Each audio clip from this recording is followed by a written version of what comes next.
से ही जो भी अदालत का निर्णय रहा है वो आदेश को उन्होंने माना है। अब बात रही लालू जी की सज़ा को लेकर के, तो इसको लेकर के हमने पहले भी कहा कि ये विशेष अदालत है, सीबीआई की अदालत है और ये this is not the last judgement, ये कोई अंतिम फैसला नहीं है। इसके ऊपर जो जुडिशियल स्ट्रक्चर जो होता है, हाई कोर्ट होता है, सुप्रीम कोर्ट होता है, हम लोग लगातार इस बात को हम लोगों ने हाई कोर्ट में भी चैलेंज किया है और मुझे पूर्ण विश्वास है कि निचली अदालत का जो फैसला है हाई कोर्ट में बदल जाएगा। लालू जी के पक्ष में ये फैसला आएगा। अब 5वें मामले में सज़ा सुनाई गई है। सब में किसी में कुछ 3 साल, किसी में 5 साल, किसी में 7 साल, ये हम लोगों ने देखा है। लेकिन सीबीआई या ईडी या इनकम टैक्स जो इंस्टीट्यूशन है, उन लोग लगातार जो है एक मामले को उन्होंने स्प्लिट किया। केस मुकदमा एक ही है, कॉन्स्पिरेसी का चार्ज है और 6 मामले अलग अलग बनाए गए, जो कि देश में इतिहास में पहली बार ऐसा हुआ। हम तो बोल रहे जब से आज़ादी हुई तब से ऐसा फैसला हुआ ही नहीं कभी, फिर भी हम लोग जो आदेश का पालन हम लोग करते हैं। लेकिन आप ये देखिएगा कि आज़ादी से अब तक चारा घोटाला, हम कहते कि अब तो सज़ा हो गई, भूल जाइए। और घोटाले कौन कौन से भाई, कितने घोटाले हुए देश में? अरे देश की छोड़िए, बिहार में बताइए कि उसके बाद से कोई घोटाला ही नहीं हुआ क्या?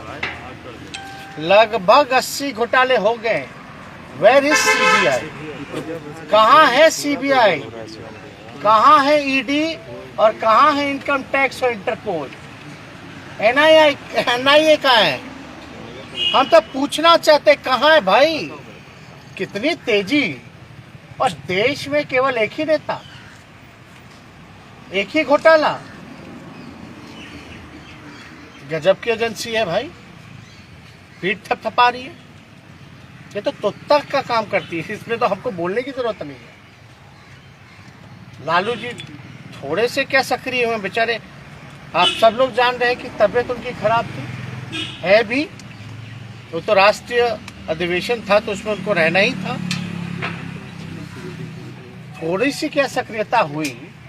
अब तो 24 का ज़्यादा दिन चुनाव का बचा है नहीं ना, तैयारी तो अभी से शुरू है। यूपी चुनाव के बाद लोकसभा की तैयारी हो जाएगी, तो थोड़ी सी सक्रियता आती है। और सीबीआई जो है विजय माल्या जी को भूल जाती है, नीरव मोदी जी को भूल जाती है, ललित मोदी जी को भूल जाती है, मेहुल चौकसी भाई को भूल जाती है। कुछ दिन पहले 23,000 करोड़ रुपए लेकर के भागे, उनको भूल गई। अरे ये देश से कैसे बाहर चले गए? हमको हनीमून पे जाना था, मेरे लिए लुकआउट नोटिस था। हमको कोर्ट से लुकआउट नोटिस हटवा करके बाहर जाना पड़ा। हमने कौन सा अपराध किया था जो हम पे भी लुकआउट नोटिस था? हम तो कहना चाहते हैं भाई, इन लोगों के लिए नीरव मोदी, मेहुल चौकसी, विजय माल्या, नीरव मोदी, क्या इन लोगों के लिए लुकआउट नोटिस नहीं था क्या? क्यों नहीं था? कितने बड़े बड़े घोटाले हुए बिहार में। सृजन घोटाला, उसका रिकवरी कौन करवाएगा? वो भी तो कोषागार से गया, वो भी तो ट्रेजरी का मामला था। बिहार के कितने जिलों में हुआ सृजन घोटाला? मुख्यमंत्री के जानकारी हेतु क्यों नहीं मुख्यमंत्री पे कार्रवाई की गई? बल्कि चारा घोटाला में तो लालू जी ने ही आदेश दिया जांच का। जिसने जांच का आदेश दिया, जिसने जांच करवाया, उसी को तुम जेल भेज दी। कोई बात नहीं, लालू जी जाते जाते बोले ना झुके हैं ना झुकेंगे। हमेशा सांप्रदायिक शक्तियों से लड़ते रहेंगे। उसकी सजा मिली है और देख रहा कोई एक बार थोड़ी ना, बार बार सजा मिलती जा रही है। लोग को लग रहा भाई किस बात का बार बार एक ही आदमी पे सजा सुनाई जा रही है, और जो यहाँ 80 घोटाला करके बैठा, सृजन महाघोटाला महापाप करके बैठा बालिका गृह वाला, उन लोगों पे कोई कार्रवाई नहीं होती। तो भाई हम मेरे अगर ट्विटर पे जाइएगा तो पहला ही टैग्ड है एक ट्वीट, थोड़ा पढ़ लीजिएगा। आज भाजपा के खिलाफ, सांप्रदायिक शक्तियों के खिलाफ देश में कोई नेता नहीं बोलता जहां लालू जी बोल रहे हैं, लड़ रहे हैं। अगर बीजेपी से हाथ मिला लेते लालू जी तो शायद राजा हरिश्चंद्र कहलाते। आज भाजपा और आरएसएस इन लोगों से लड़ाई लड़ रहे हैं तो भाई सजा काट रहे हैं।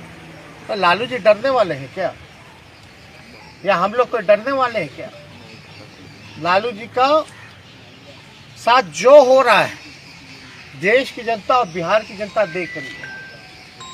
लालू जी के साथ जो हो रहा है वो यूपी में भी, यूपी की जनता जो है बीजेपी पर वार करने का काम करेगी, वोट का चोट देने का काम करेगी। लोग को लगता है कि लालू जी को जेल भेज देने से लालू जी कमजोर हो जाएंगे, पार्टी नस्तानाबूद हो जाएगी। बिहार की सबसे बड़ी पार्टी निकल के आई, आरजेडी सरकार बना चुके थे महागठबंधन। ये तो कुछ बेईमानी कर करके इन लोग आ गए थे, तो लालू जी तो और मजबूत हुए, पार्टी मजबूत हुई।